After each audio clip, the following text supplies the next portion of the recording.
श्रीशिवाष्टकम्। प्रभुं प्राणनाथं विभुं विश्वनाथं जगन्नाथनाथं सदानन्दभाजं भवद्भव्यभूतेश्वरं भूतनाथं शिवं शङ्करं शम्भुमीशानमीडे। गळेरुण्डमालं तनौ सर्पजालं महाकालकालं गणेशाधिपालं जटाजूटगङ्गोत्तरङ्गैर्विशालं शिवं शङ्करं शम्भुमीशानमीडे।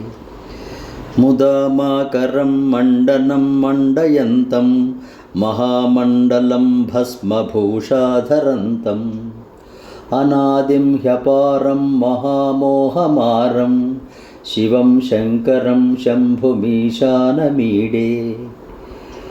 वटाधो निवासं महाट्टाट्टहासं महापापनाशं सदा सुप्रकाशं गिरीशं गणेशं सुरेशं महेशं शिवं शङ्करं शम्भुमीशानमीडे।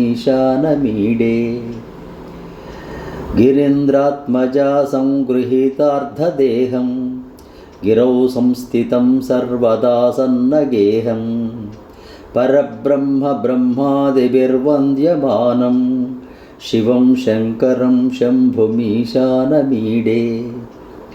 कपालं त्रिशूलं कराभ्यां दधानं पदाम्भोजनं रायकामं ददानं बलिवर्धयानं सुराणां प्रधानं शिवं शङ्करं शम्भुमीशानमीडे।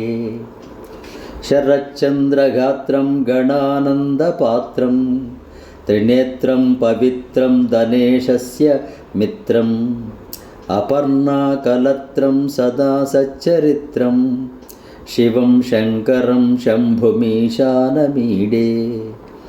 हरं सर्पहारं चिताभूविहारं भवं वेदसारं सदा निर्विकारं श्मशाने वसन्तं मनोजं दहन्तं शिवं शङ्करं शम्भुमीशानमीडे।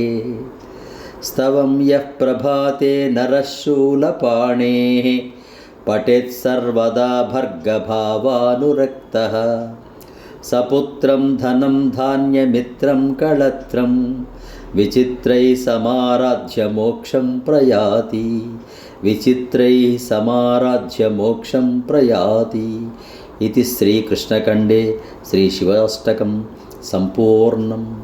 सब्स्क्राइब आचार्य श्री सूक्ति चैनल। शुभं भूयात् समस्त सन्मंगलानि भवन्तु। स्वस्ति।